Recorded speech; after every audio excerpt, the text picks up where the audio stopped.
እንደምታውቀው ሐረርጌና ጋርባው ላይ ያደረጉ ነገር ታውቋል።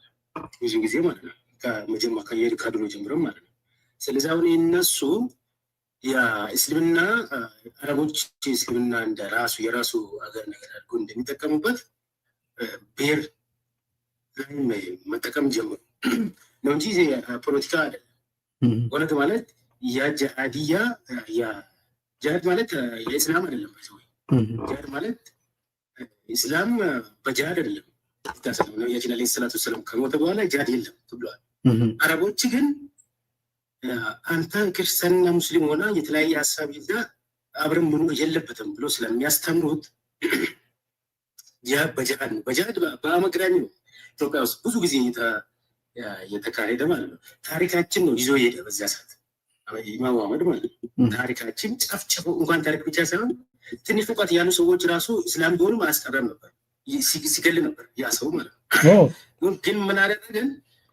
ታሪካችን ድሮ ኢትዮጵያ ትልቅ ሀገር ነበረች። ይቺ ዓለም ስታስተምር ስትረዱ ነበሩ ኢትዮጵያ አምሮኖች ማለት 3000 ዓመት በፊት ማለት ያ ታሪክ በ15ኛ ክፍለ ዘመን እና ዘርዓ ያዕቆብ ቀጠሉበት።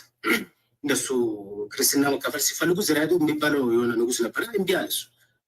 አንዱ ቅዳሜ አንዱ ምናምን ሲል ታሪካችሁ ታውቃላችሁ። እሱ እምቢ ብሎ አስደነገጠ አረቦች ከደነገጡ በኋላ በእስልምና ስም ነው የመጡት ማለት መጥቶ እንዳለ ታሪክ አሁን ታሪክ የለንም። አሁን እኛ ሁሉም ከአረብ ነው የሚመጣው። ክርስትና አሁን የአሁኑ ክርስትና ከግብጽ ነው የሚመጣው፣ እስልምናም ከግብጽ ነው። የእስላም መላኪ ግብጽ፣ የክርስቲያን መላኪ ግብጽ የሆነች ማለት ይሄ ነው ችግራችን ማለት ይሄ እንዴት እንፍታ ነው።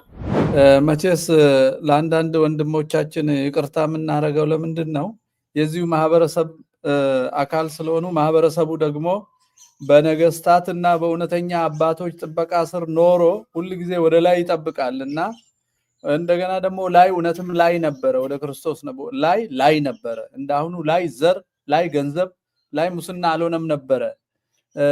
ያ ኤፒጀኒክ ሂስትሪ እንደ ጂን ያ ተጣብቆብን አለቅ ብሎን መታመን የሌለበትን ሁሉ ያመንን ራሳችንን የመከላከል ሀገር ውስጥ ራሳችንን አንከላከልም። ከውጪ ሲመጣ ግን ልምድ አለን።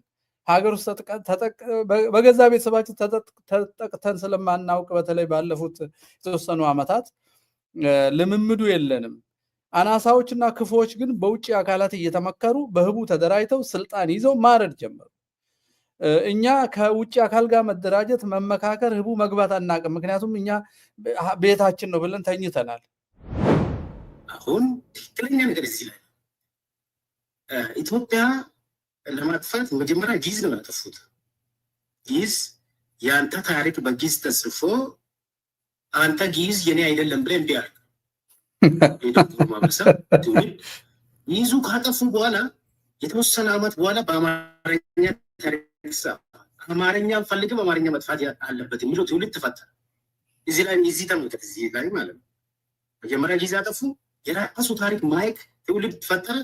በአማርኛ ወደ 500 ምናምን ታሪክ ጻፈ። የኔ አይደለም የሚል በኦሮምኛም ያኔውን በኦሮምኛ አይደለም እኮ የተማርኩ እንደዛ ስለሆነ ማለት ነው። ምስክር ጀምሬ ነው አማርኛ የተማርኩ ማለት ነው።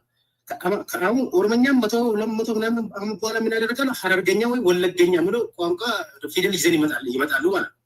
ይድሜ ሁሉ ለማባላላት እየተደረገ ሴራ ማለት ነው። የአረብ ሴራ በአመት በ2 ቢሊዮን ምናምን አረቦች አዋጦ ኢትዮጵያ ላይ ኢንቨስት የሚያደርጉ ማለት ነው። እንዳይኖር ክርስቲያንና ሙስሊም እንኳን ሙስሊምና ሙስሊም አብረ እንዳይኖር ለማድረግ የተደረገ ሴራ ማለት ነው። የመፍትሄ ሀሳቦች ናቸው፣ የአቅጣጫን ያስተሳሰብም ናቸው። ከሌሎች ጋራ ማበር፣ ዶክመንት ማድረግ።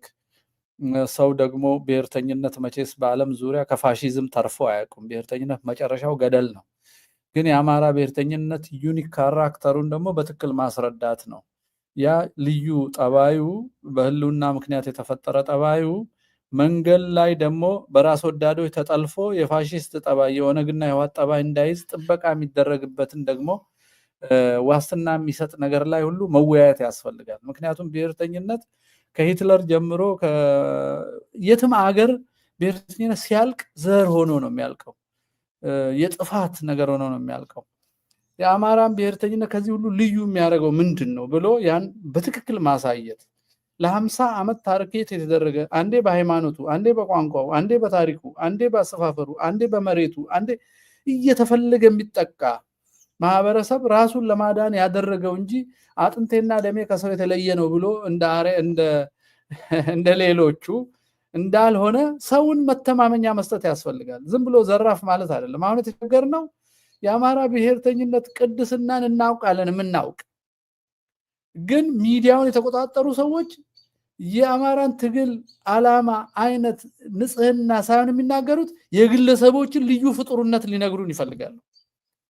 በቃ ከለ የሚባል የዜና ማዕከል ነው፣ የሁሉ ነገር ማዕከል ነው።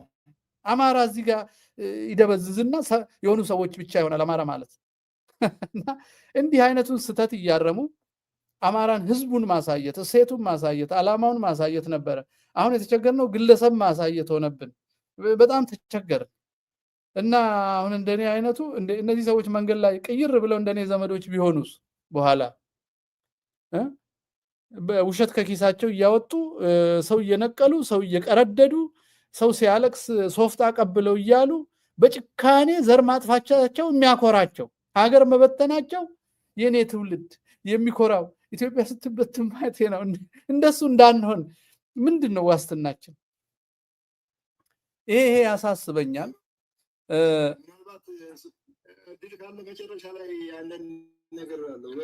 እሺ ጌታዬ ያሳስበኛል። መልእክቱ ለሌሎች ወንድሞች ነው። ራሳቸውን ለማስመለክ የሚሞክሩ ሰዎችን እባካችሁ አማራ ብቻ ሁኑ፣ ከዛ የተለየ አትሁኑ ለማለት ነው። ጎጠኞችንም አማራ ሁኑ፣ ጎጣችሁ ተውት፣ ጀስት አማራ ሁኑ፣ ከፍ በሉ ትንሽ ለማለት ነው። እስቲ የሚቀጥሉት ይሄንን እልቂት መንግስት መር የሆነ ሌሎች ከስሩ የተደራጁበት የዘር ጥፋት ሂደትን እንዴት እናስቆም፣ ምን እናርግ፣ እንዴት ራሳችን እንከላከል የሚለው ላይ ሀሳብ እንስጥ። ጤና ይስጥልኝ። ሀጋይ ሀጎስ ሀገሬ አላቅም። እሺ እሺ ጌታ ኦኬ።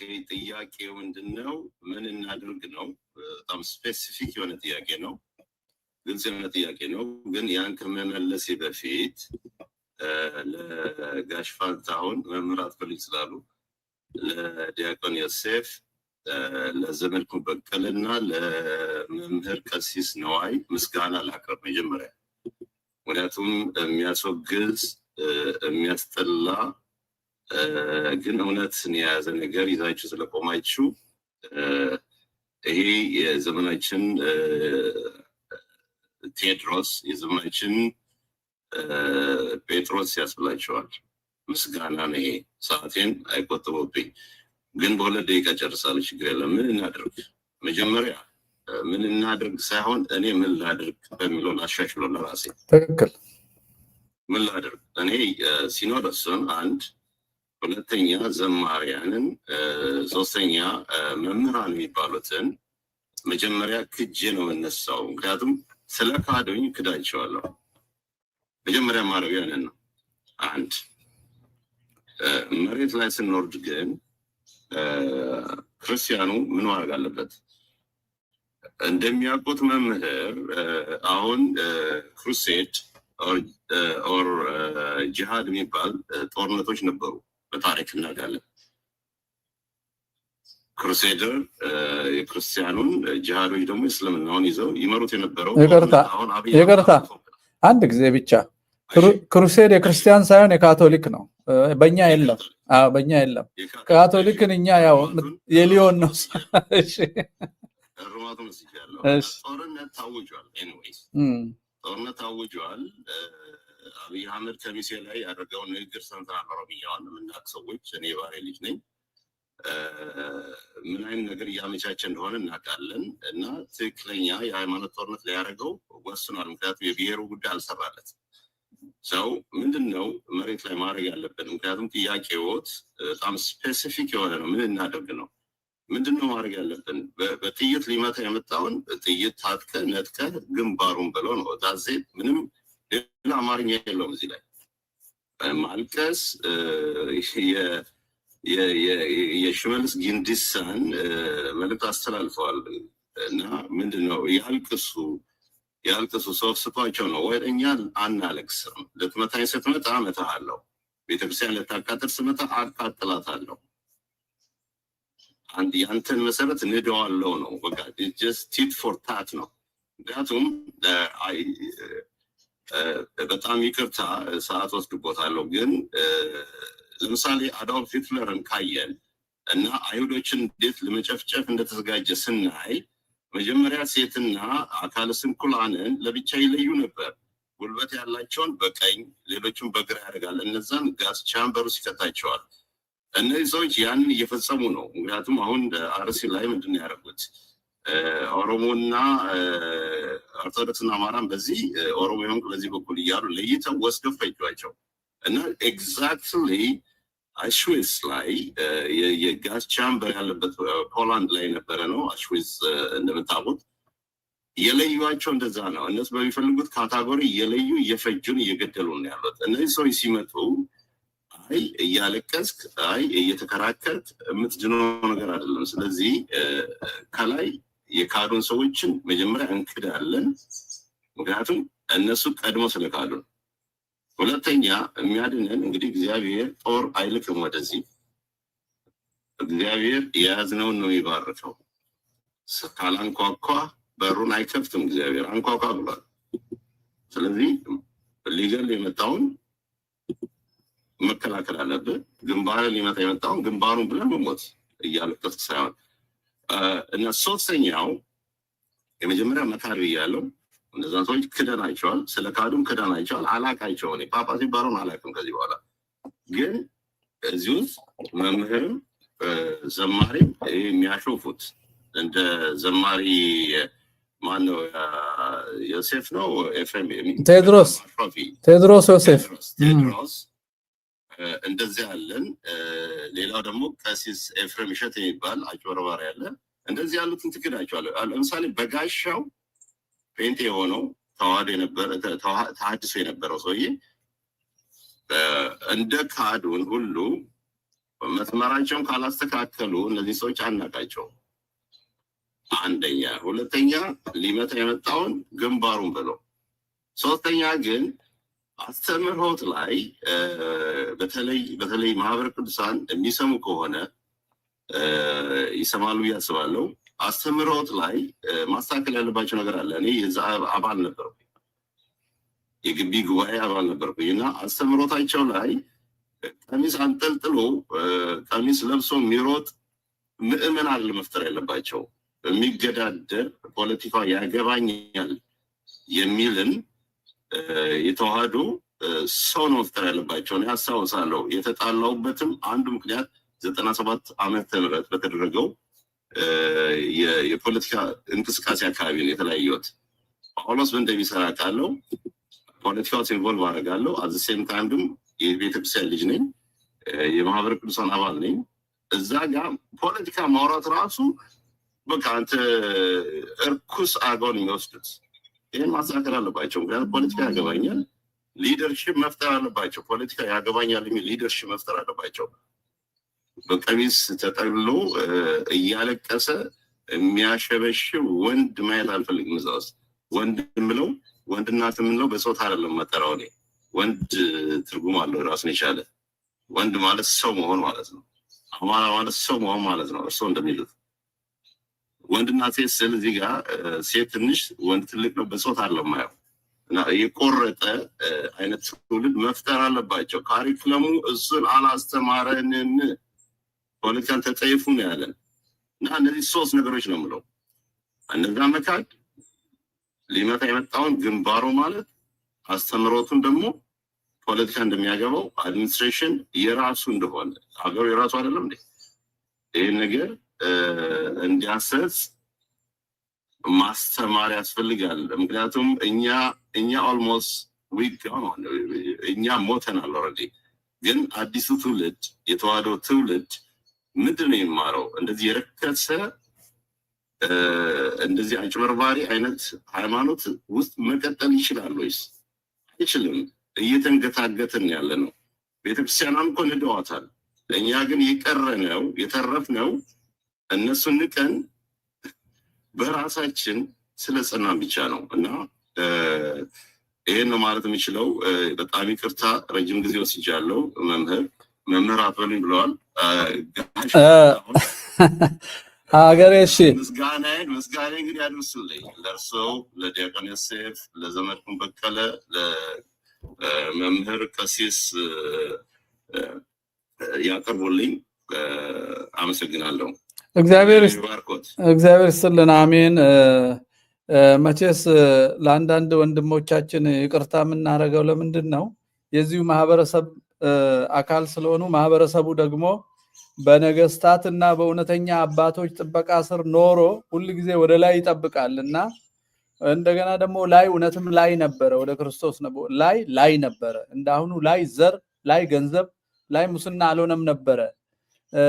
ያ ኤፒጀኒክ ሂስትሪ እንደ ጂን ያ ተጣብቆብን አለቅ ብሎን መታመን የሌለበትን ሁሉ እያመንን ራሳችንን የመከላከል ሀገር ውስጥ ራሳችን አንከላከልም። ከውጭ ሲመጣ ግን ልምድ አለን።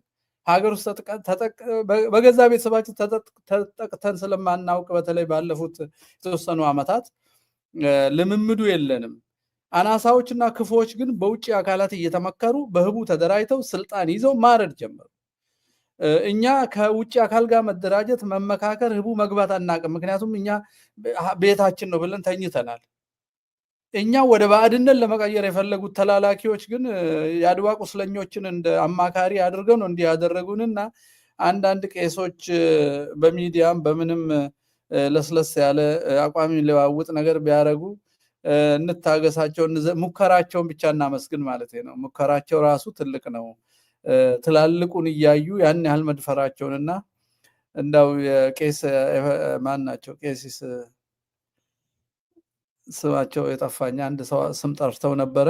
አንዳንዶቹ ይቅርታም የሚገባቸው ናቸው፣ አንዳንዶቹ ግን ለሆድ የሚኖሩ ናቸው። አንዳንዶቹ የግንዛቤ ጉዳይ የፍልስፍና ጉዳይ ነውና እንዳንራራቅ እየተሰባሰብን እንድንሄድ ለማለት ነው። ጥሩ መልእክት ነው። የመጣብህን ዝም ብለህ እንደ እንጨት ቆመህ አትቆረጥለት። ሰው ነህ፣ ሰው ለሰው ይመልሳል። ፍትህን ተላልፎ ክብረሰብን አዋርዶ ደም ለማፍሰስ የመጣ ሰው ትዕግስት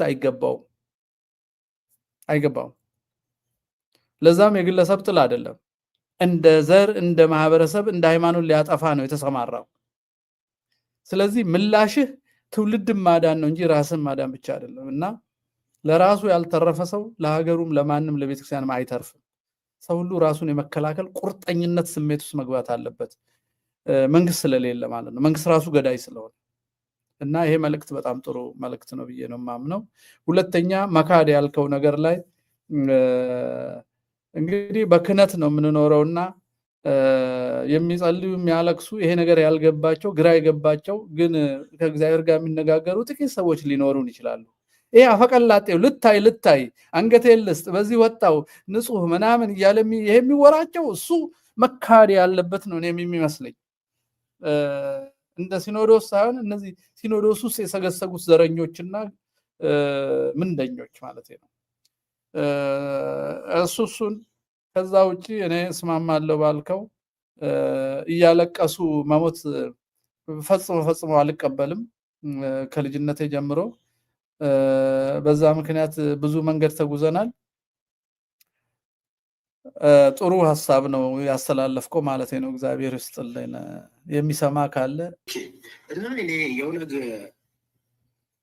አስተሳሰብ ከአረብ ስልጠና ስለወሰዱ ሁሉም ኢትዮጵያ ውስጥ የኦነጎች ሙሉ በሙሉ ማለት ነው የጂሃዲስት ሲስተም ነው የወሰዱት። እኔ ሙስሊም ነኝ በዚህ ግን እሱ ነገር ትክክል ስላልሆነ ነው። ለምን ኦነጎች እንደምታውቀው ሐረርጌና ጋር በውቡ ላይ ያደረጉ ነገር ታውቋል ብዙ ጊዜ ማለት ነው ከድሮ ጀምሮ ማለት ነው። ስለዚህ አሁን እነሱ የእስልምና አረቦች እስልምና እንደ ራሱ የራሱ ሀገር ነገር አድርጎ እንደሚጠቀሙበት ብሔር መጠቀም ጀምሩ ነው እንጂ ፖለቲካ አይደለም። ኦነግ ማለት የጂሃድያ ጂሃድ ማለት የእስላም አይደለም። ጂሃድ ማለት ኢስላም በጂሃድ አይደለም። ነቢያችን ዓለይሂ ሰላቱ ወሰላም ከሞተ በኋላ ጂሃድ የለም ተብሏል። አረቦች ግን አንተ ክርስቲያንና ሙስሊም ሆና የተለያየ ሀሳብ ይዛ አብረን መኖር የለበትም ብሎ ስለሚያስተምሩት በጂሃድ ነው። በጂሃድ በአመግራኝ ነው ኢትዮጵያ ውስጥ ብዙ ጊዜ የተካሄደ ማለት ነው። ታሪካችን ነው ይዞ ሄደ። በዚያ ሰዓት ኢማም አህመድ ማለት ነው ታሪካችን ጨፍጭፎ እንኳን ታሪክ ብቻ ሳይሆን ትንሽ እውቀት ያሉ ሰዎች ራሱ እስላም ቢሆንም አያስቀረም ነበር፣ ሲገል ነበር ያ ሰው ማለት ነው። ግን ምን አደረገን? ታሪካችን ድሮ ኢትዮጵያ ትልቅ ሀገር ነበረች። እቺ ዓለም ስታስተምር ስትረዱ ነበሩ ኢትዮጵያ አምሮኖች ማለት 3000 ዓመት በፊት ማለት ያ ታሪክ በ15ኛ ክፍለ ዘመን እና ዘርዓ ያዕቆብ ቀጠሉበት።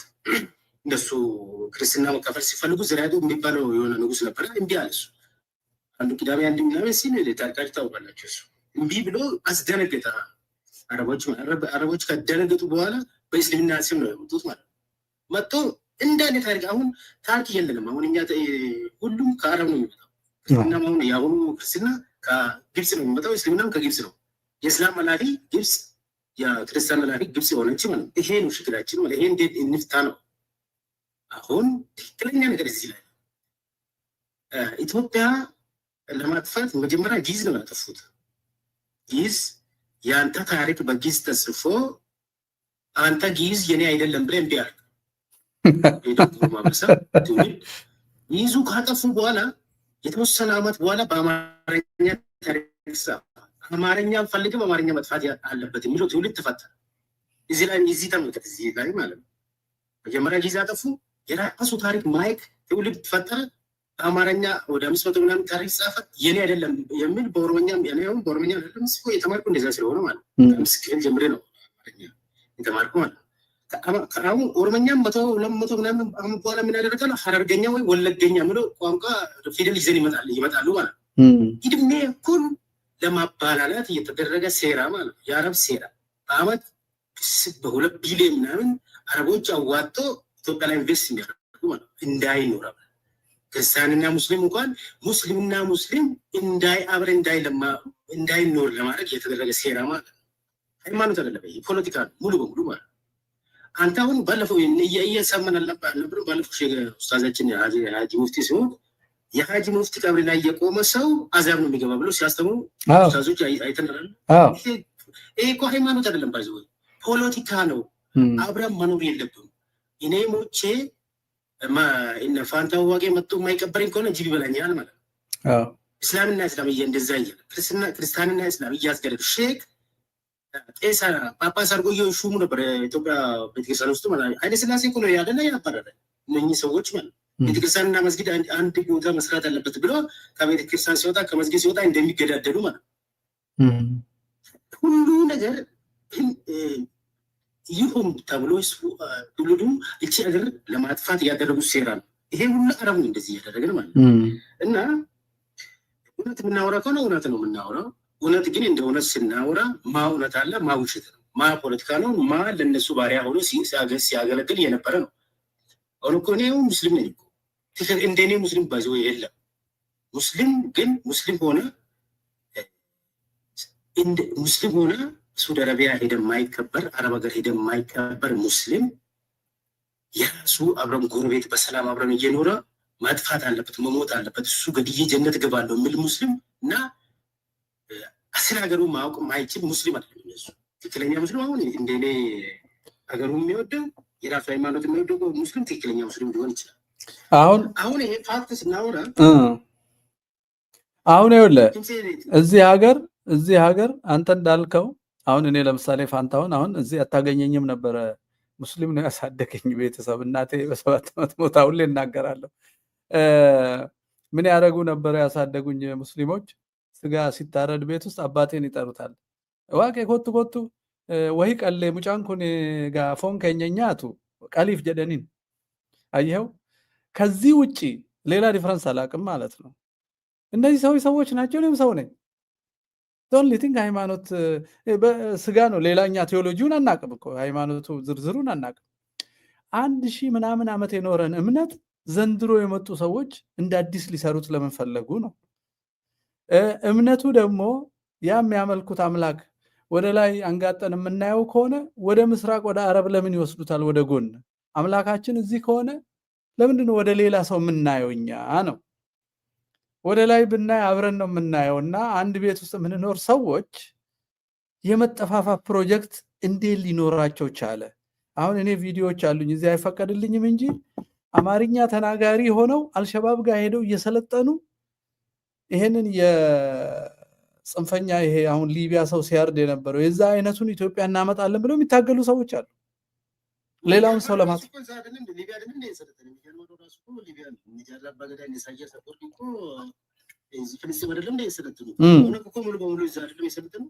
ሙሉ በሙሉ እኮ ነው ኢትዮጵያ እኮ አሁን በራሱ እንደዚህ ራሱ ስታይ እኮ ኢትዮጵያ ቅዱስ ሀገር እኮ ናት። የተባረከች ሀገር ነው። የተባረከች ሀገር ብሎ የሚያስተምሩ ግን ሱዳን አረቢያ ምንም አይበቅልበት በቆሎ የማይበቅልበት ሀገር ነው። 6 ሰዓት ሰው ተነስቶ ወደ እርሻ ደርሶ መምጣት የማይችል ማለት እቺ ሀገር ይዘን እኛ መኖር ያልቻልና እነሱ ኢንቨስት እኛ ነው ስለሚያደርጉት ነው። አሁን እኮ ትክክለኛ ኦርቶዶክስ የለም። አሁን መመራችን ትክክለኛ ኦርቶዶክስ የለም። አሁን ለጀዋር የሚሞት ኦርቶዶክሶች ነው የተፈጠረው። ለጀዋር የሚሞት ወላሂ ሼም አይደለም። እንዴት አሁን አንተ ጀዋር መሐመድ በቃ ፋንታው ነው መምር ፋንታው በላይ ለጀዋር መሐመድ የሚታገለው ለጀዋር መሐመድ ጥሪ ሰልፍ የሚወጣው ማለት ክርስቲያኖች ሼም አይደለም። እኔ አዎ ሰብአዊነትን ትተናል አይደለም ቀብሶ ሰብአዊነትን ትተን በቡድን ነው የምናስበው እንደ መንጋ ገብተዋል። እውነትን ትተናል። የኦሮሚያ ኦርቶዶክስ ሲኖዶስ እናቋቋማለን ብለው እየተነሱ የጀዋር ፕሮጀክት ነበር አይደለም? ጀዋር አይደለም ያነሳስ ነበር ጥያቄ በ86 ቋንቋ እስቲ አንድ ሀገር እንዴት ታሪክ መጻፍ ትችላለች? እስቲ ሐስበው በ86 ቋንቋ አንድ ሀገር እስቲ አንድ ዓለም ላይ የሌለ ነገር እኮ ነው። እኔ ከዛሬ በኋላ አማርኛ መስማት አንፈልግም በኦሮምኛ ወይም በስምና 86 ቋንቋ እስቲ ኢንቨስት ማድረግ ይላለች እቺ ሀገር። እስቲ አስቡበት 86 ሀገር ቋንቋ አንድ ሀገር አንድ ቤተክርስቲያን በ86 ቋንቋ መጻፍ አለበት ማስተማር አለበት ብሎ የሚያስገድዱ የጀዋር ፕሮጀክት ንቅስ በላይ ይዞ አመጣ እና ማነው ኃይለማርያም ነው ማነው የነካቱ የነበረ ለጀዋር ምሳሌ ቤተክርስቲያን ነው የምናቆመው እያሉ ማለት አሁን ይሄ አሁን ያልከው ነገርና ሌሎቹም ተደማምረው ስለሆነ መለያየትን፣ መጠፋፋትን፣ አለመተዛዘንን፣ አለመረዳዳትን፣ አለመቀራረብን፣ አለመተማመንን ያመጣብን ይሄ ሁሉ ነው። እኛ ድሮ ህፃን ሆነን መስጊድ እንሄድና ኡዳ ሲያረጉ እንትኑን ያስቀምጧታል። ሙቀት ስለሆነ ሀገራችን ድሬዳዋ ምናምን ምንድነው ስሊፐሩን ዘጥተው ነው የሚታጠቡት። እኛም ሰላት እንደሚሰግድ ሰው ገባና ስሊፐር ቀይረን ወደ ትምህርት ቤት እንሄዳለን።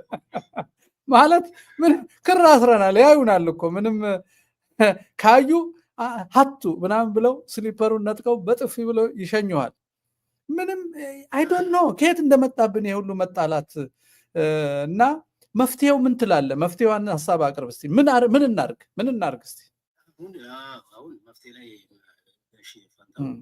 መፍትሄው አንደኛ ትውልዱ እስካሁን 30 ዓመት እየተማረ ትምህርት ለኢትዮጵያ ትምህርት ምንም ጥቅም የለም። መስረቅ ነው የተማሩ። ትንሽ አሁን ጥሩ ነው። አሁን ትንሽ ጥሩ አካሄድ ላይ ነው የተጀመረ ትምህርት ማለት ነው።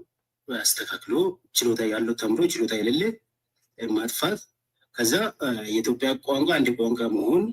ከዛ የግዕዙ የተጻፈ ታሪካችን የትናንትና የነበረ ከመግዳኝ እየተረፈ የተወሰነ ነገር ያለው ከግብፅ ምናምን ፈልገን ተምረን ወደ መጀመሪያ የነበረ ኢትዮጵያን እንመለስ ነው። ኢትዮጵያ ሲባል እኮ የ3000 ዓመት ታሪክ ያለት እቺ ዓለም ስትረዳ የነበረ ኢትዮጵያ ነው የምንመኘው እንጂ የአሁኑ ኦሮሞ መጥፋት አለብኝ፣ አማራ መጥፋት አለብኝ፣ አማራ ተጎዳ፣ ኦሮሞ የሌለ ያልተጎዳ ተጎዳ ብሎ ያልነበረ ብሄር ነበረ ብሎ ጎሳ ነበረ እንጂ እኮ ብሄር አልነበረም። ታውቃላችሁ ኦሮሞ እኮ ብሄር እኮ አልነበረም።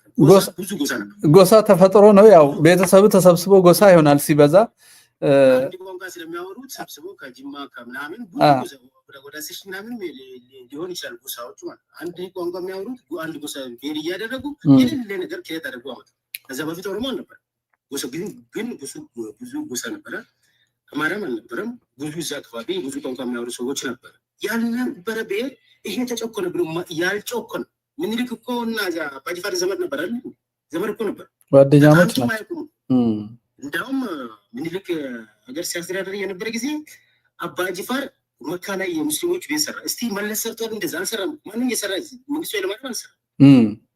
ይህን እንደምልክ ለዚህ ህዝብ ያለው ጥሩ ነገር ያልሰራ መንግስት አልነበር።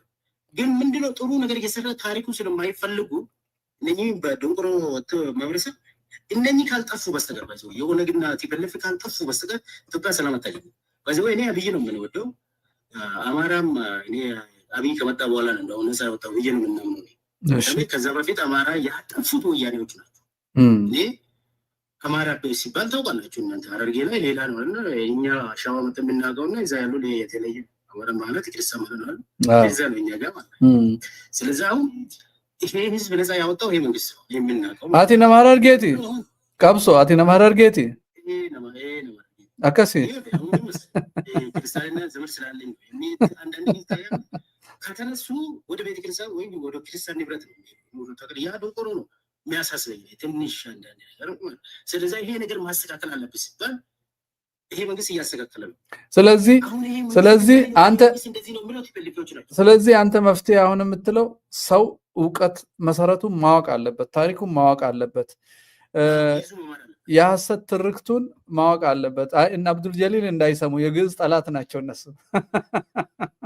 እነሱ እኮ አረብ ለመሆኑ እኮ ነው አረብ ሄዶ መስጊድ አስገብቶ የማይሰገዱ ሰዎች እኮ ነው። እኔ እኮ ሱዳን አረቢያ ሄጄ መስጊድ ገባሁ አንድ ቀን እንዳውም ትላለች ዛሬ ሰው ልው ብዬ እየጠበቅኩ እዛ ስንዴ ደበደቡኝ። ከዛ በኋላ እኔ አረብ እስላም ነው ከምትለኝ ክርስቲያን ይሻለኝ ታውቃለህ። በቃ እኔ አሁን እንዳው እንዴ ምንድን ነው እነሱ እኛ ሙስሊም ተፈግሮ እዛ ሄደን እነሱ ተሸግሮ ሲመጡ እኛ ተቀበለናል። ኢትዮጵያ ታሪካችን ማለት ነው። መጥተው እስከ 7 አባት ነው ያስቀይሩት። ነጋሽ የነበረ ነጃሽ እያደረጉ እያስቀይሩ ማለት መሬት እያስቀይሩ ማለት እነሱ ያንተ ስም በ7 አባት እያስቀይሩ አባት ሙስሊም ሲሆን 3 አባት ነው ያስቀይሩ። ትክክል አይደለም። ምንድነው ስሙ የምታስቀይሩ አንተ? ይሄ ታሪክ መስረቅ ነው። እነሱ ያደረጉት ምንድነው? አማራ እንደዚህ ያደረገ ብሎ አማራና ኦሮሞ ብሎ የሌለ ነገር ያስገድላል ማለት የነሱ ልዩነት ማለት ይሄ የተጨበረበረ ነገር ነው። ስለዚህ ይሄ መስተካከል አለበት እና ትውልዱ ወደ ጊዙ መመለስ አለበት። ጊዙ በጣም እናመሰግናለን። በጣም እግዚአብሔር ይስጥልን። ቀብሶ ጀባዱ ዋቅኔ ሲያጀበ እሱ እንደዚህ አይነት አረብ ሀገር ሄደ ማየትህ እንደገና ሐረር ማደግህ ያ የነበረው የሰው ልጅ አንድነት እንዴት እንዳበላሹብን ያየህ ሰው ስለሆንክ ነው በዚህ መልክ ያየኸው። እነዚህ ጽንፈኞቹ ግን ይሄ አይገባቸውም። እንደ አህመዲን ጀበል አይነቱ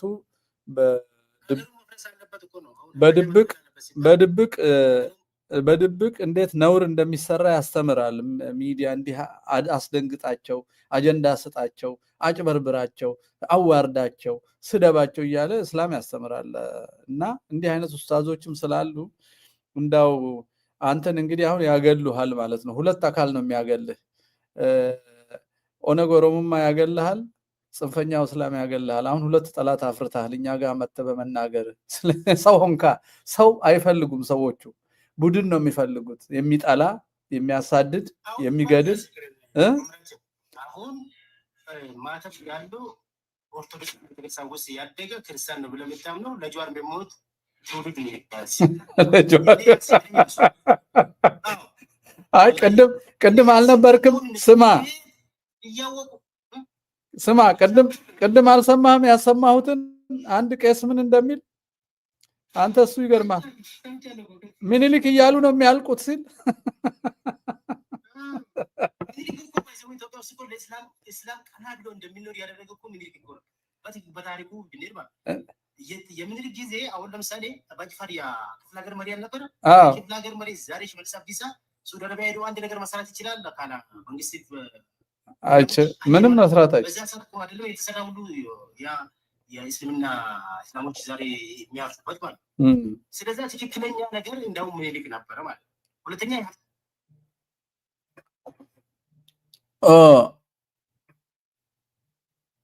ደንቆሮ ታሪክ አይደለም፣ ሀገር አይደለም። ባሪያ ሆኖ መኖር ይፈልጋል። የአንተ ሀገር የአንተ ቤት መሆኑ የራሱ ቤት መሆኑ አያውቅም። ስለዚህ ይሄ ዛሬ ሀገር ብለህ የምትሞቱ በኢትዮጵያ ቤተክርስቲያን ነው። እኔ እኮ ኢትዮጵያ ቤተክርስቲያን እኮ ወድጄ ወይም ክርስቲያን ወድጄ የለም። ቤተክርስቲያኗ ስለ ሀገሪቷ ነው የምታስተምረው ማለት ነው። እሱ መስጊዶች ልምድ ቢወስድባችሁ እንዴት ነው? ቸርቾች ልምድ ቢወስድባችሁ እንዴት ነው ብዬ ነው ምናምነው። ለምን ስለ ሀገር አንድ ሀገር የአንተ ቤት የአንተ ንብረት ነው። የአንተ ሀገር ፈርሳ ሌላ ሀገር ባሪያ ሆነ ክብርም አታገኝም።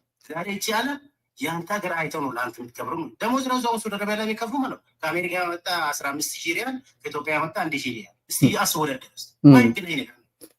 አንተ ድሀ ሀገር ላይ መጣ ሰፈር ነው ውስጥ ራሱ እኮ እኛው ያረባል ለምደን ድሀና ድሀ አብረን ሀብታምና ሀብታም ጓደኛ አይደለም እንደዛ አይደለም የሚኖሩ እያወቅ የአንተ ሀገር ድሀ የአንተ ሀገር መፍረስ አለበት። እስቲ 20 ዓመት 30 ዓመት ያስተማረች ሀገር መፍረስ አለበት ብሎ የሚያምኑ እስቲ አሁን አንተውን እቺ እንዴት መፍረስ አለበት? የራሱ ቤት እኮ ነው ከአባት የወረሰ ንብረት እኮ።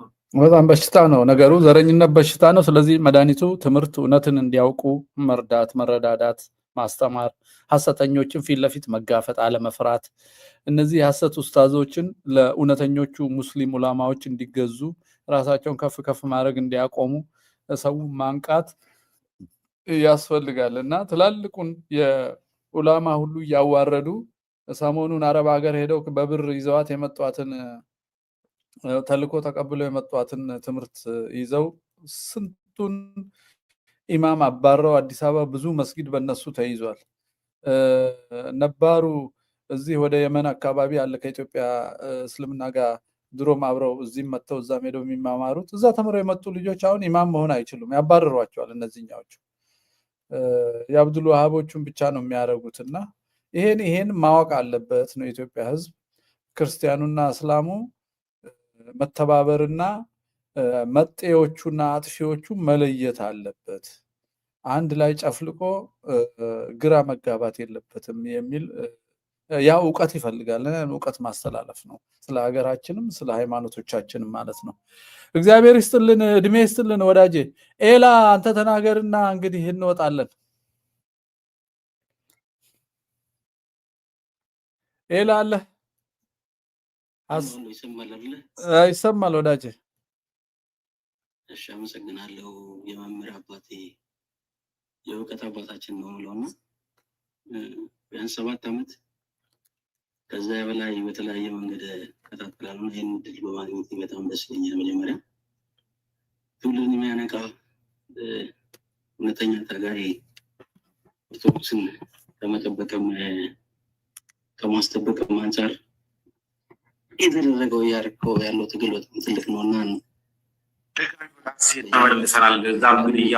ጥላቷ ዛሬ የተጀመረ አይደለም። በእድሜ ኢትዮጵያ ጥንትም ጀምሮ ከ1100 ዓመተ ምህረት ጀምሮ ጥላት ሲፈልጋት ጥላት ሲፈታተላት ሲከታተላት የነበረ ታላቅ ሀገር እንደሆነች የሚታወቅ ነው። ዛሬ ላይ ታሪኳና ምን እንዳላት ምን አቅም እንዳላት በመንፈሳዊ ዓለም ውስጥ በተለያየ ያላትን እውቀትና ጥበብ የሰረቋት ከ500 ከ600 ዓመት ከ100 ዓመት በፊት ጥበብና እውቀቷን የሰረቋት ነው ዛሬ ጥላት ሆነው እየተነሱ ያሉና እኛ ምናልባት ውጊያው ከባድ ነው። አንዳንዴ እዚህ መሪዎቻችን ብቻ ነው የምናየው እና ከዛ ጀርባ የሰጠ ትልቅ አጀንዳ ነው እና 1100 ዓመት እስከ 1200 ዓመት ያስቆጠረ ታሪክ ነው። ፍሪሜሰኖች ከናይን ቴምፕለር ጀምሮ ትግሉ ከባድ ነው። ኢትዮጵያን ታሪኳን የሚቀየር አጀንዳ እነ ጀምስ ብሩስ ኢትዮጵያ ውስጥ መጥቶ የሰሩትን ታሪክ ይታወቃል። ይዞ ሰርቀው ከዚህ ሀገር የወጡትን ነገር ይታወቃል። አውሮፓዎች እስከዛሬ እነ ፈረንሳይ እነ ጀርመን እነ እንግሊዝ ስፔሻሊ እስከዛሬ ጫንቃችን ላይ የሚያወርዱት ይታወቃል።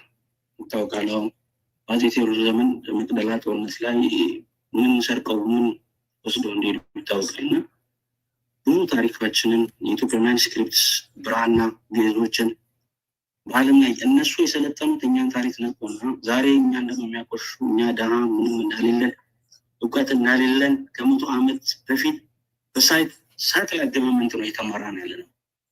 ወዳሞች መሪዎች ታሪክን የማያውቁ ታሪክን በደንብ የማይረዱ ኢትዮጵያ ከዘመነ ከሕገ ልቦና አንስቶ እስከ አዲስ ኪዳን ድረስ በ7 ኪዳናት የምትኖር ሀገር ናት እና ይህን ጸጋና ይህን እውቅ የማያውቅ ትውልድ ነው አሁን እየተፈጠረ ያለው እና ትልቁ ነገር ትግሉ ከውጭ ነው እና ኢትዮጵያ እንደ ህዝብ ይህንን አውቀን በአንድነት አማራ ላይ ዛሬ የሚደረገው ነገር ታሪክን ስላስጠበቀ እውቀትና ያን የመሰለ እውቀት ስላሻገረ ነው። ጠላትነቱ ከየትም የመጣ አይደለም። ሲወሉ ይታወቃል እነማን እንደሆኑ ይህን ነገር እንደሚያደርጉ። ዛሬም የኛ መሪዎች ያውቁታል፣ ግን ያው ተላላኪ ናቸው። ይህን ነገር አጀንዳን ለማስፈጸም ነው ሁሉ እየታገለ ያለው። የራሷ መንግስት የላትም። ለ100 ዓመት ታሪክ ሁሉም ሳተላይት ገቨርንመንት ናቸው፣ ለወዳቸው የቆሙ ናቸው እና ወዳደር ናቸው።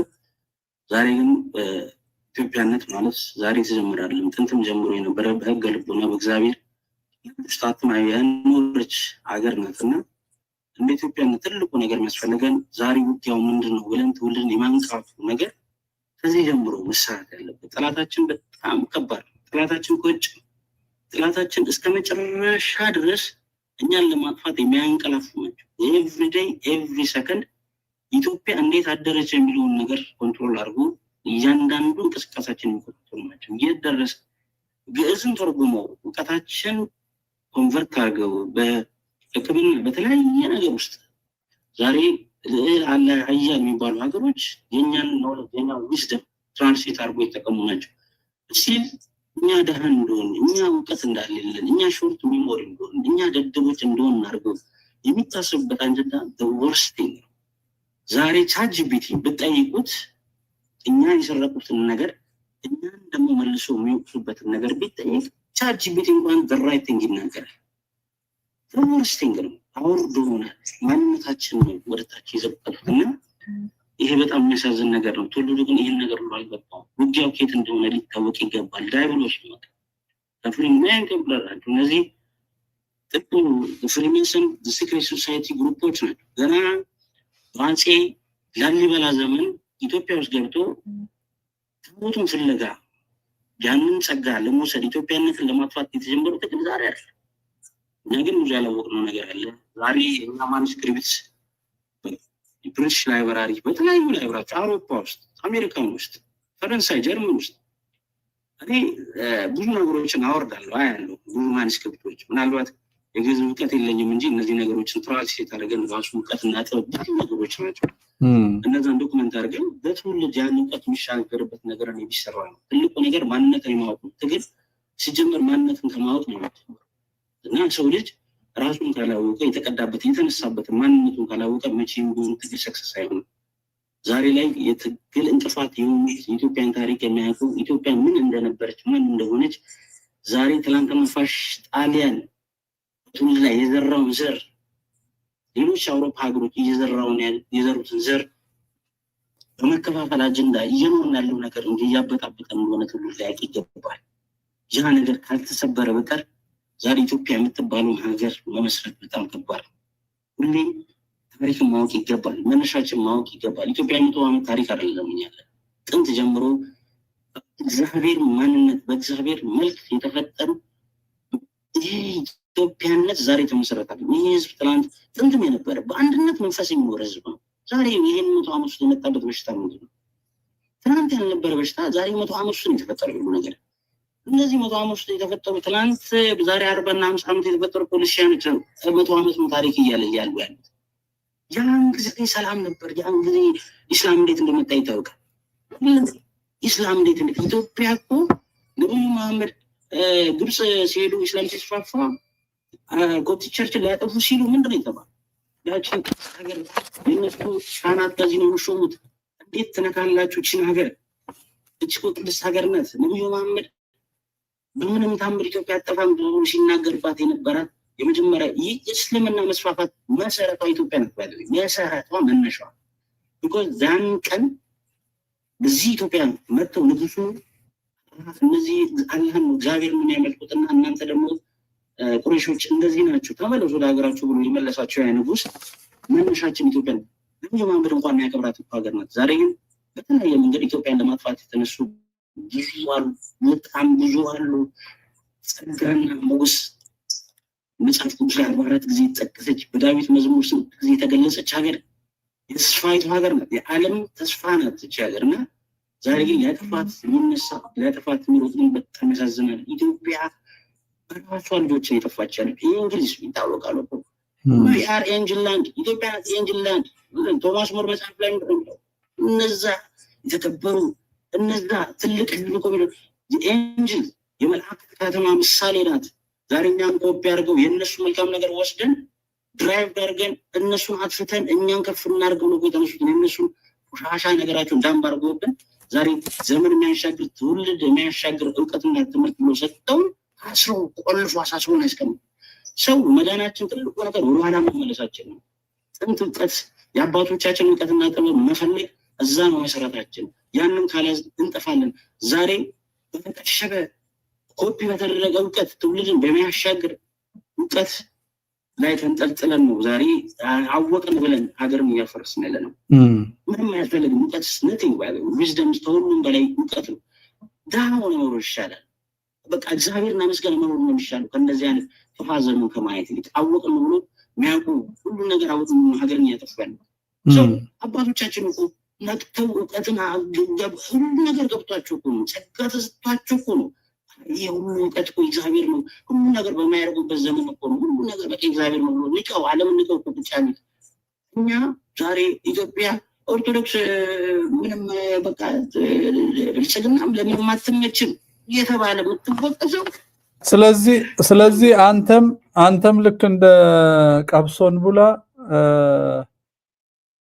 እውቀት የታሪክ መሰረትና እውቀት እንደ መፍትሄ እየጠቆምክ ነው ማለት ነው። ምክንያቱም አሁን እልቂት ላይ ነን። የዘር ማጥፋት ፕሮጀክት ተቀርጾ በመንግስት የኦነግና ወያኔ ተዳቅለው የወለዱት ብልጽግና የዘር ማጥፋት እየፈጸመብን ነው። ይሄን በምርመራ ደርሰን በሁሉም ዝርዝር ዘር ማጥፋትን የሚያሟላ ነው።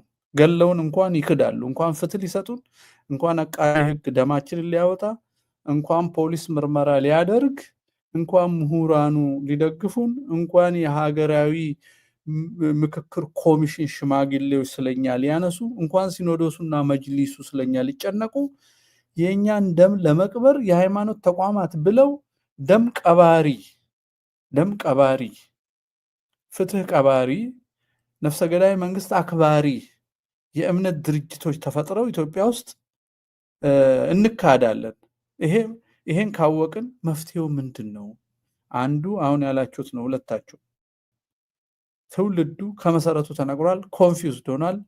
ተማርን ባዮቹ አወናብደውታል። ተማርን ባዮቹ ደግሞ የውጭ ጠላት ተላላኪ ናቸው። እኔ ሁሌ እንደምንለው የአድዋ ቁስል የሚያሳክካቸው የውጭ ጠላት ተላላኪዎች ናቸው ነው የምለው። የዘር ፖለቲከኞችን በሙሉ ፕሮፌሰርም ይሁን ምንም ይሁን በሽተኛ ነው የተጫነውን እንጂ አይመራመርም። አንድ ወዳጅ አለኝ እኔ ዶክተር እዚህ አውስትራሊያ አንድ ዩኒቨርሲቲ የሚያስተምር አንድ ግጥም አለው። አማኝ ነኝ ነው የሚለው። ምሁር ሳልሆን አማኝ ነኝ፣ የከተቱብኝን ሁሉ አምኜ ነው የምኖረው፣ አስታውሳለሁ እንጂ አላስብም። የነገሩኝን የቀዱብኝ እሱ ዲግሪ ሲሰጡኝ ጎበዝ ነህ እያሉ የነገሩኝን እያስታወስኩ እነሱ ተመራመር ባሉኝ መስመር የእነሱን ሊትሬቸር ብቻ ጠቅሼ የሀገሬን አንድም ሊትሬቸር እንዳላነሳ አፈታሪክ ነው እያሉ እየከለከሉኝ፣ ሳይንቲፊካሊ ፕሩቭድ አይደለም እያሉ እየከለከሉኝ ቀርተውብኝ የነሱ ዕቃ ያደረጉኝ አማኝ ነኝ ነው የሚለው። አማኞች ናቸው ሀገራችንን እያጠፉ ያሉት። በዲግሪ አስክረው ዕቃ አድርገዋቸው ንጉስ ገለው ጳጳስ ሰቅለው ነባር ነገር ሁሉ ጠልተው አዲሱ እስላም አረብን አምልኮ፣ አዲሱ ሴኩላሪስት ምዕራብን አምልኮ፣ መሀል ላይ ኢትዮጵያ የለች፣ የራሳችን ነገር የለም።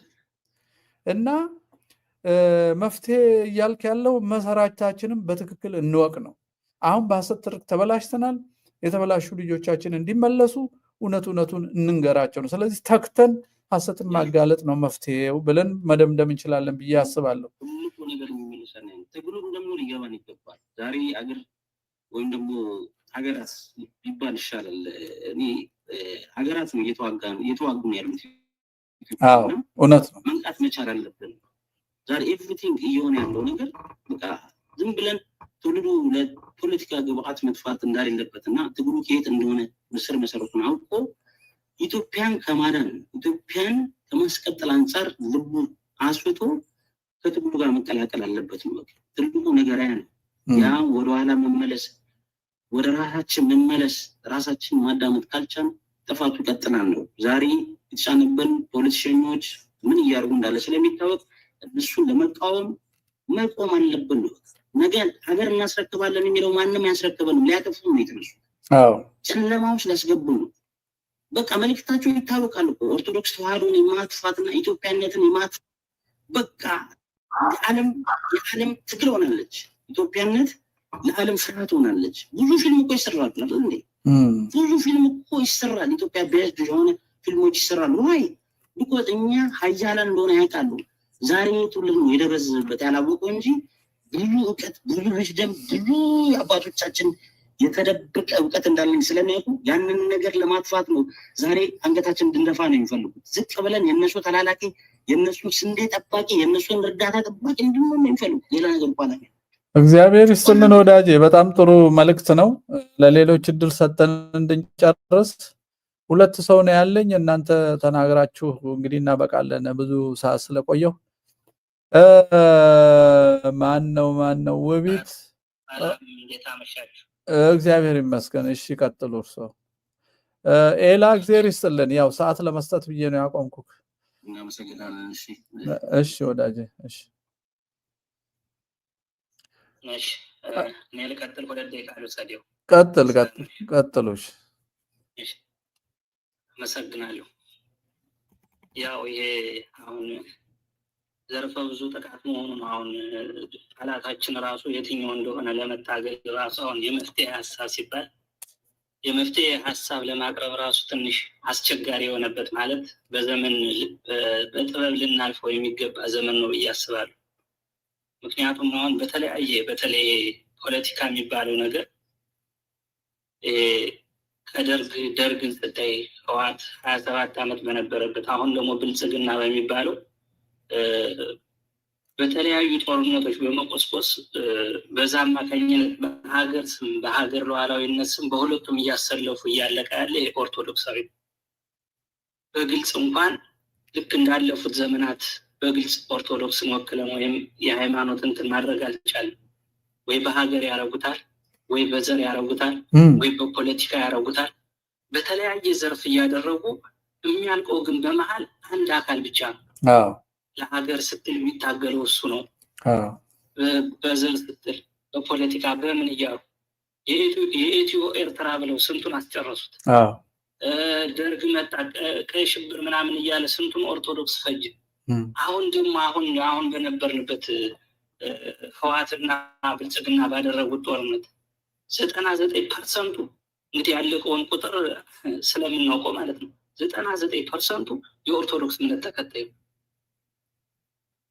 አሁን እንኳን ከዚህ ኦሮሚያ ክልል በተለያየ ምክንያት አዲስ አበባ ላይ የከሌ ተከበበ ብለው የከበቡት እነሱ የሚገሉትም እኛን ነው። ምንም የሌለበት ሁኔታ ራሳቸው በፈጠሩት ነገር ሐዋሳም ክልል ልሁን ስትል እኛን አርደው ነው። ሁሌ እኛ ጭዳ ነን። በትክክል በጣም እኮ በተለያየ መንገድ እያጠቁ ነው ያሉ። አሁን ከዚህ ላይ ትግል እናድርግ ወይም የሆነ እንዋጋ ለማለት እንኳን አሁን ያለንበት ነባራዊ ሁኔታ ትውልዱ ትንሽ የተወዛገበበት ሁኔታ ያለበት ነገር ነው የሚታየው። ይሄ ነገር በጥበብ መታለፍ አለበት ብዬ ነው የማስበው። ምክንያቱም በተለያየ መንገድ ታስሯል። አሁን ሲፈልጉ የዘር ጉዳይ አንስተው ይወጣል። አሁን ደግሞ የመጨረሻ ካርዳቸው እያነሱት ያሉት ይሄ በተለይ አረቡ ዓለም ስርዓተ መንግስቱን እንዴት እንደተቆጣጠረው የምናውቀው ነው። በተለያየ መድረክ እየሰጠ ይጥን እያለ ያለ አሁን ደግሞ የመጨረሻ ካርድ ነው ብዬ የማስበው እነዚህ አክራሪ በተለይ ሊቢያ ላይ ያደረጉት እነዚህ አክራሪ አስተሳሰብ ያላቸውን መጅሊሱንም ምኑንም ቀይሮታል። ሲኖዶሱ ላይ የፈጠረውን ነገር እናውቃለን። በነዛ አማካኝነት አሁን ደግሞ የሃይማኖት አድርገው ኦርቶዶክሱን ሌላ እልቂት ውስጥ ለመክተት ከዘር አማራ የሆነ እንደ ጨቋኝ እያደረጉ የውቅድም ገለጻን ብላት አድዋ የሚያሳክካቸው ነገሮች በዛ ዙሪያ የመጣ ይመስለኛል። የሁሉም እንትኑ ከዚህ አይን ውስጥ የገባንም በዛ ምክንያት ነው ብዬ አስባለሁ። ስለዚህ ከዚህ ላይ አሁን በጥበብ ማለፍ አለብን። የሆነ ጥበባዊ አካሄድ ያስፈልገናል ብዬ ማስብ ትውልዱን ማንቃት እንዳለ ሆኖ ማስተማር እንዳለ ሆኖ የራሱን ማሳወቅ እንዳለ ሆኖ ነገር ግን ከዛ የበለጠ ስራ ይጠበቅብናል ብዬ ነው የማስበው። በማንቃት ብቻ ወይ በሆነ ነገር በመግባት ብቻ የምናልፈው አይደለም። ምናልባትም ጠላቱ ይሄ ነው ብሎ ተቆርጦ የሃይማኖታዊ ትግል መኖር አለበት ብዬ አስባለሁ እንጂ በተለያየ ዘርፍ በተለያየ ምክንያት አንዴ በፖለቲካ አንዴ በሃይማኖት አንዴ በተለያየ ነገር እያለቅን የምንሄደው ነገር መቆም አለበት። ስርዓተ መንግስቱ ላይ ህዝበ ክርስቲያኑ በሚመጥ ስርዓተ መንግስቱን ቦታ እስክናገኝ ድረስ አስፈላጊ ከሆነም ሀገረ መንግስቱን እስከ መምራት ድረስ የሚያደርግ መስዋዕትነት ልንከፍል ይገባል ብዬ አስባለሁ። አመሰግናለሁ። በጣም ትክክል ነው። በጣም ትክክል ነው። አንደኛ ጠላቶቻችንን እንዴት እንደተቀናጁና በምን ዘርፍ እንደሚያጠቁን በትክክል መረዳት አለብን። አይነታቸውን፣ አሰላለፋቸውን ሰው ሁሉ ማወቅ አለበት። የተወዛገበው ትውልድ ደግሞ ጠላቱን ካወቀ መውጫውን ደግሞ ከተማረ ልቡ ከተሰበሰበ ግብና ርዕይ ከተቀመጠለት ይናበባል። አሁን ግን እንደ ፍናፍንት አይነት ትውልድ ነው የተፈጠለው። ኳስ እያየ ፀጉር እየገመደ ሱሪውን ወደ ታች ዝቅ አድርጎ ተንበርክኮ እንደ ሰዶም እየተራመደ አይምሮ ባዶ የሆነ በስሜት የሚመራ ከአንድ ገጽ በላይ የማያነብ ፌስቡክ ላይ የሚውል ቁም ነገር ነገንና ትውልድን የማያስብ ለሆዱ ቅድሚያ በመስጠቱ ለስደት የተሰለፈ ሀገር ውስጥ እየኖረ አይምሮ የተሰደደ ቤቱ ሲፈርስ ራሱን የሚሳቀል የማይከላከል ሽባ ትውልድ ነው የፈጠሩትና ይሄንን ለማስለቀቅ በእውነት ትምህርትም እምነትም ብዙ ውይይትም ብዙ መግባባትም ይፈልጋልና ሰው ሁሉ በሚችለውና ሰውን በእውቀት በሚያንጽ መንገድ መነጋገር አለብን። ማንኛውንም ንግግር ማንም መመዘን ይችላል። ለምሳሌ እኔ ስህተቴን የማውቀው ማንም ሳይነግረኝ ማወቅ እችላለሁ። የተናገርኩት ነገር ሰው ያፋቅራል ወይስ ሰው ይከፋፍላል?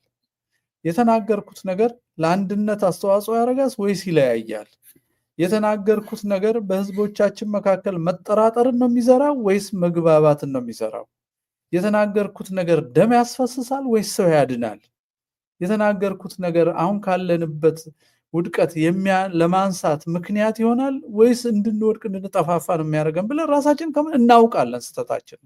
አሁን የገጠመን ነገር እንደነ ጀዋር መሐመድ ሰው ያሳርዱና በማግስቱ አልጸጸትም የሚል መጽሐፍ ያሳትማሉ። ከዛ ደግሞ በጥሪ ለካ እንዲህ ማድረግ እችላለሁ፣ ወደፊት ስፈልግ በብዛት አስገድላለሁ ብሎ ምን ማድረግ እንደምንችል አይተንበታል ብሎ ንግግር ያደርጋል። የማይጸጸቱ የደም ሰዎችን ከፖለቲካ ውስጥ ማውጣት ይባስ ብሎ አሁን ስለ ኢትዮጵያ ሰላም ሊያወራ ስብሰባ ይመጣል። አልጸጸትም ብሎ መጽሐፍ አሳትሞ ማለት ነው። ከሱ ጋር ደግሞ እነ ልደቱን እነ ገዱን ምናምን የሚባሉ ሀገር ለወያኔ ተገዝተው ሀገር ሲያምሱ የነበሩ ሰዎች ደግሞ ሰላማችሁን ልንመልስ ነው ይሉናል። እኛ ደግሞ ፖለቲካውን መድረክ ትተነው ሙዳይ ላይ ስንጣላ ጎጃሜ፣ ጎንደሬ ምናምን ሸዌ እየተባባልን በቄስ መሃል እንኳን ስንሿሿም ቦነስ ስጡኝ እያልን በዓል በደረሰ ቁጥር ስለ ሆዳችን ብቻ ስናወራ ስለ ትውልድ ምንም ስላን በቃ ብልሽትሽታችን ይወጣል። ይሄንን ሳንፈራ ሳናፍር እውነቱን ተነጋግረን ለመዳን መነጋገር አለብን። ማስመሰል የሆነ ቦታ ማብቃት አለበት። ካባ ማክበር የሆነ ቦታ ማብቃት አለበት። ካባ ሳይሆን ካባውን የለበሰው ሰው የሚሰራውን ስራ አላማና አቅጣጫው ለትውልድ የሚያደርገውን ነው ማየት አለብን።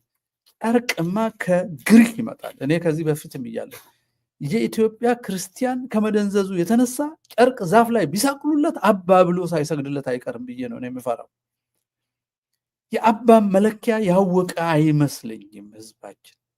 እልል በል ሲሉት እልል፣ አጨብጭብ ሲሉት ማጨብጭብ፣ በቃ ዝም ብሎ አፉን መክፈት፣ እንደ መንጋ መሳብ። መንጋነታችን ለክርስቶስ እንጂ ለብልጣብልጥና ለዘረኛ አለመሆኑን እንኳን አናቅም። እሱ ማስተማር፣ መናገር፣ መጨከን አለብን።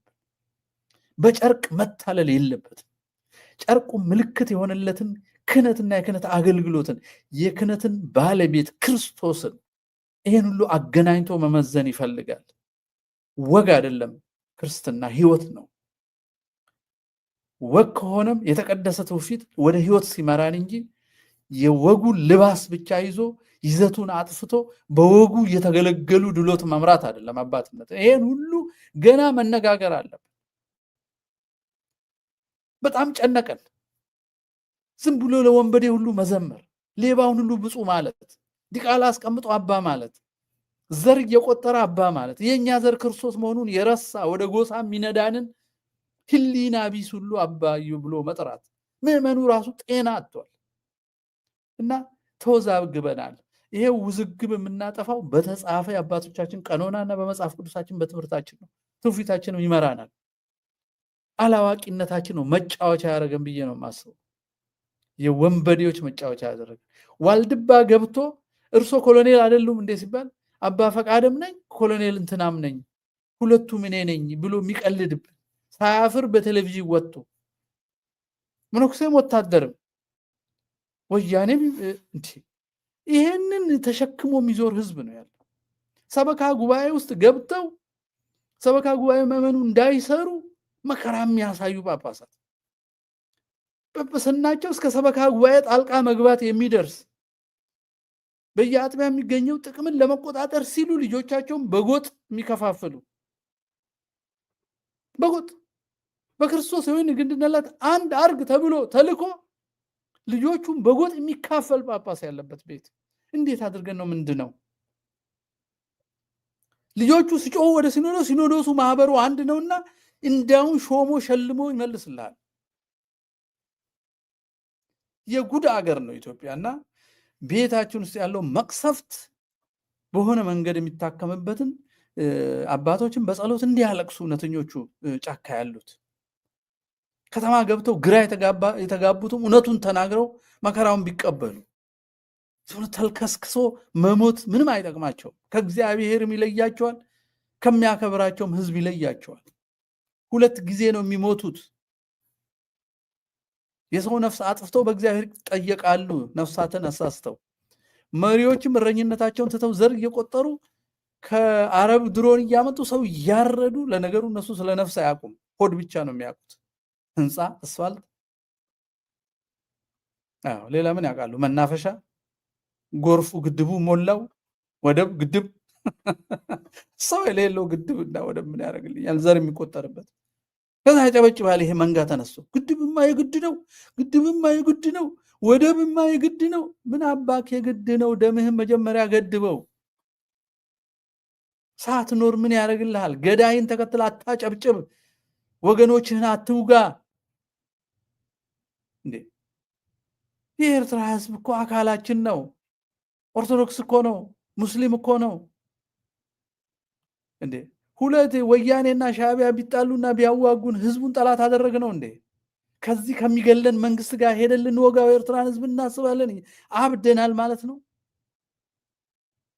ይሄን ማሰብ ምን ሆነን ነው እኛ የመጣ ሁሉ ወደ ጦርነት ሲማግደን ተከትለን የምንጠፋው? እዚህ እያረደን እኔኑ ሊያዘምተኝ ይፈልጋል።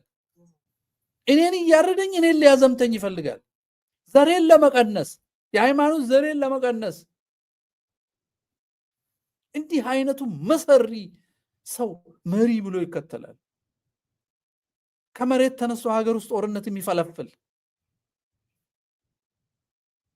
ቤት ውስጥ ማብራት አጥፍቶ መንገድ ላይ ለፎቶ ማብራት የሚዘረጋ፣ ቤት ውስጥ ውሃ ጠፍቶ የሱን አረም ችግኝ የሚያጠጣ፣ የሀገር ትርጉም የማያውቅ፣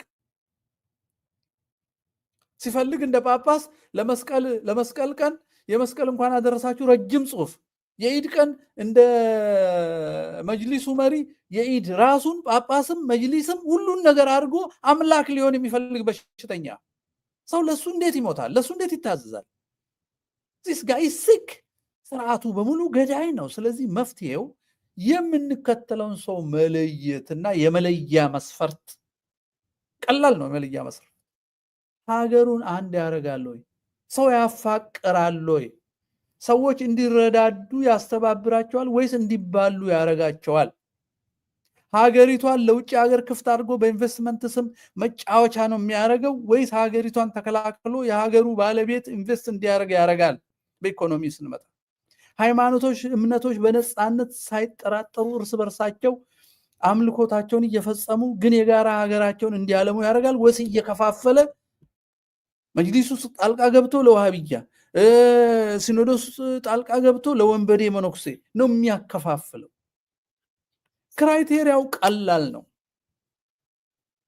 በዚህ እየለካን ለእንደዚህ አይነት አውሬ አለመታዘዝ ለእኔ አንዱ መፍትሄ ነው። ለምን ለማቆም ከተፈለገ እሱ ራሱ ወጥቶ አይተኩስብንም። እኛንን ሄደን ወንድማችንን ምንገለው እኛንን ወታደርም ፖሊስም ጆሮ ጠቢም አቃጣሪም የምንሆነው ለክፋት አለመታዘዝ። ይሄንን ጥበብ ሰው ሁሉ ይሄን ዕውቀት ሰው ሁሉ ሼር ቢያደርግ ቢመካከር በእውነት ይጠቅመናል። ያልተናገረ ሰው ካለ አንድ ሰው እንሰጥና ይበቃናል። እግዚአብሔር ይስጥልን። በዚህ እንጨርሳለን። አዎ እውነት ነው። አረ ልክ ነው። በጣም የሚገርም ነው። እግዚአብሔር ይስጥልን። አሜን። እግዚአብሔር ይስጥልን። በያላችሁበት ተነጋገሩ። መነጋገር ነው እንድንተማመን እንድንተዋወቅ የሚያደርገን። ክፉዎችን ከመከተል ራሳችሁን ጠብቁ። በቡድን አታስቡ። በሰውነት በፈሪሃ እግዚአብሔር ብቻ እናስብ። ቡድን ጭፍን መንጋ አድርጎ ጦር ሜዳ ነው የሚወስደው፣ ወንድም ነው የሚያሳርደንና ስግብግብነትና ሽሚያን ብቻ ነው የሚያስተምረን የዘር ፖለቲካና ከዚህ ወጥተን በየሃይማኖታችን አምላክን ማመስገን። አምላክ ደግሞ ሰውን ጠልተን ስለማይሰማን ሰውን መውደድ ነው። በጣም ቀላል ነው። ምንም ብዙ መጽሐፍ ማጥናት አያስፈልግም። የምታየውን ሰውን ሳትወድ እኔ የማታየኝን ልትወዳ አትችልም ይላል የክርስትና ሃይማኖት። ሰው እየገደሉ ሰው እየጠሉ አሁንም ክርስቲያን ነኝ ብሎ ማውራት ነውር ነው። እሱ የጀርመን ክርስቲያኒቲ ነው። የዚህ ግንቢ ሆስፒታል የተፈለፈለው የኦነግ ወላጅ የተረፈ ናዚ የምንለው ማለት ነው። ሃይማኖት አለኝ ብሎ ሰው የሚጠላ ሰው አጋንንት ነው እና እነሱን አባት ይበል፣ ጨርቅ ይልበስ፣ ነጭ ይልበስ፣ ጥቁር ይልበስ፣ ይጠምጥም፣ ገደል ይግባ ብሎ መተው ነው። እሱ አባት አይደለም፣ እሱ አውሬ ነው። ሰውን የሚከፋፍል ፍቅርን የሚያጠፋ አንድነትን የሚዋጋ እውነትን የሚሸቅጥ የሞቱ ሰዎችን እንኳን የሚክድ እንዲህ አይነቱን አባት ብሎ የሚከተል ሰው ራሱ ነሆለል ወይንም ኮማ ውስጥ ያለ ወይ እብድ ወይ ሕፃን ነው። ጤናማ ሰው ይሄን መመዘን አያቅተው። እነዚህ ደግሞ እናቶቻችን እየዞራችሁ እልል ማለት ይሄ ዘማሪ ነኝ የምትሉ በየሜዳው የምትጮሁ ሰዎች የወገኖቻችሁ ደም ላይ አትጨፍሩ፣ አልቅሱ፣ ጥቁር ልበሱ፣ ጾሙ፣ ጸልዩ። አለቀ። መዝሙር አትነግዱ፣ ሸቀጥ አይደለም። ሌላ ስራ ፈልጉ። ያን ለአገልግሎት አቅርቡት በነፃ። ይሰለቻል፣ በጣም ይሰለቻል። ጭራሽ ሰው ሲሞት ወጣችሁ ከገዳይ ጋር ልትቆሙ ትፈልጋላችሁ እና እግዚአብሔር ይርዳን። ሰዎቹ ፊቴ ያሉ በትክክል ይሄ በተለይ ከገዳዮቻችን ጋር ተሰልፈን በገዳዮቻችንም በዛኛው የምንሞተው ነገር በትክክል ሊታሰብበት የሚገባ ነገር። ብዙ ጊዜ እልቂት እየተፈጠረብን ያለን በእንደዚህ አይነት መንገድ ፖለቲካ ስም ያደረጉና ሁለት ተመሳሳይ እንትንም ያሰልፉናል። በተቃራኒና በተቃራኒ እውነት ነው። ገዳያችን እናተርፈውና ደግሞ ራሳችን በዛልቀን ሌላ ዋጋ የምንከፍልበት ይሄ ነገር በጣም ትክክል ነው። እግዚአብሔር ይስጥልን። አሁን ያሉት ላይ እኔ የማውቀውን ልንገሮት። ሐረርጌ እኛ ያለንበት 5% ማንሞላበት ገጠር ውስጥ ነው ክርስትና የሚኖረው።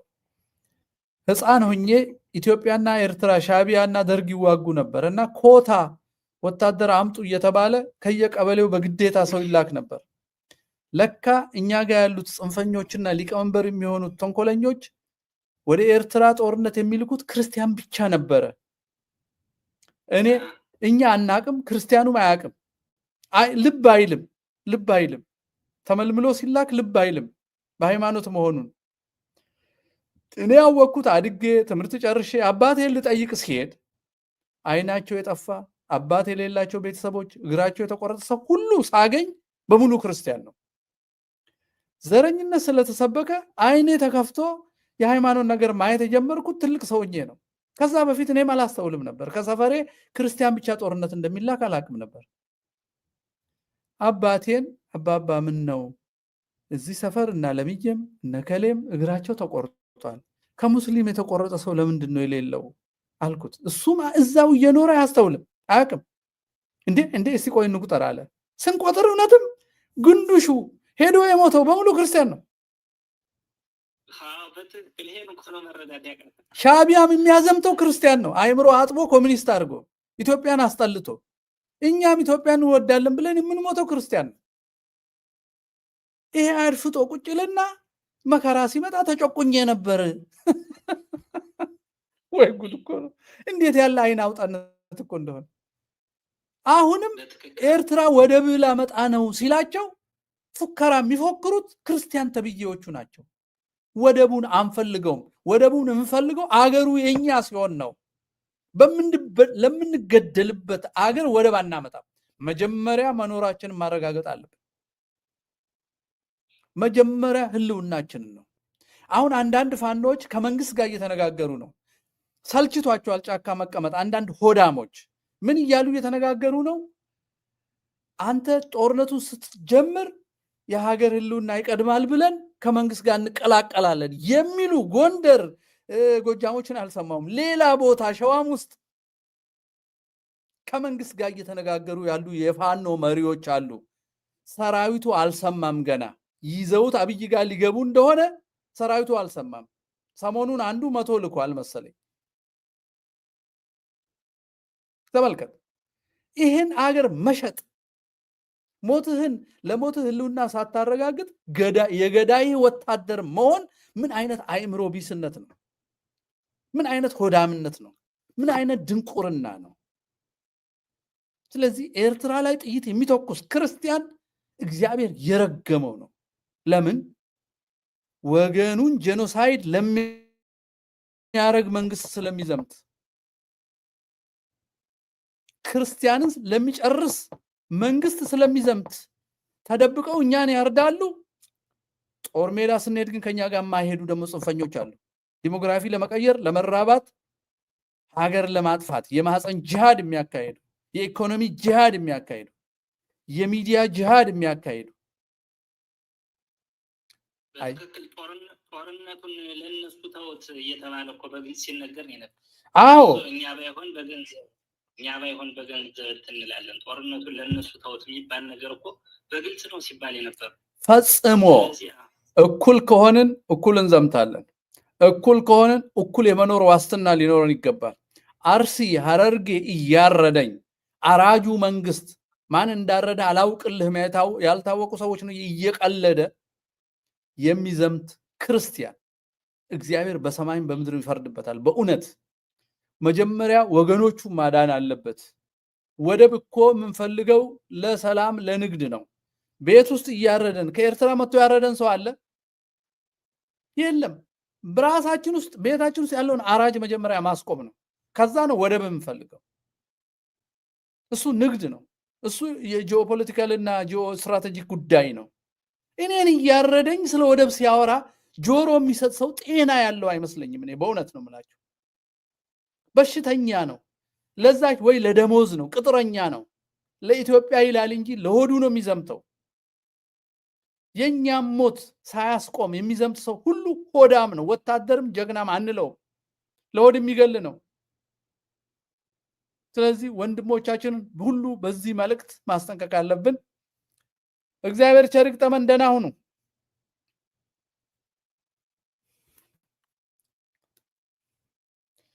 አነሳስቶ እንግዲህ አስጀምሮ ያስፈጸመን አምላካችን የተመሰገነ ይሁን። ብዙ ነገር ነው የነካ ነው። ራሳችንን ማዳን ከፈለግን ለጠላቶቻችን ተላላኪ መሆን የለብንም። ለጠላቶቻችን ወታደር መሆን የለብንም። ጠላቶቻችን አንዳችንም በአንዳችን ላይ ሊያዘምቱን አይገባም። ሀገር ውስጥም ኤርትራ ላይም ወደ ኦጋዴንም ወዴትም አንዘምትም። መጀመሪያ እኔም መግደል ስታቆም ነው ማለት አለብን። አጅበን ቤተ መንግስቱን እየጠበቅን ግደለም ብለን የገዳይ ስርዓት ካልሞቱ ካላለቀሱ ካልደሙ እለት እለት ካላለቀሱ ስራ የሰራው አይመስለኝም የሚል የክልል መሪ አስቀምጠን ጦር ሜዳ የምንሄድ ከሆነ እኛ ሰዎች አይደለም። ስለዚህ በደንብ ማሰብ አለብን። ወገኖቻችን ማስተማር አለብን። የዘር ማጥፋቱን ለማስቆም ቅድም በዛኛው ቪዲዮ ያነሳዋቸውን ነገሮች ጨምራችሁ አስፋፍታችሁ ጎን ለጎን ተወያይታችሁ በፍጥነት እርምጃ እየወሰድን ራሳችንን መከላከል አለብን። እግዚአብሔር ከኛ ጋር ይሁን። ኃይል የእግዚአብሔር ነው፣ ሰራዊት የጌዲዮን ነው፣ እኛ ነን ማለት ነው። ቸር ይግጠመን።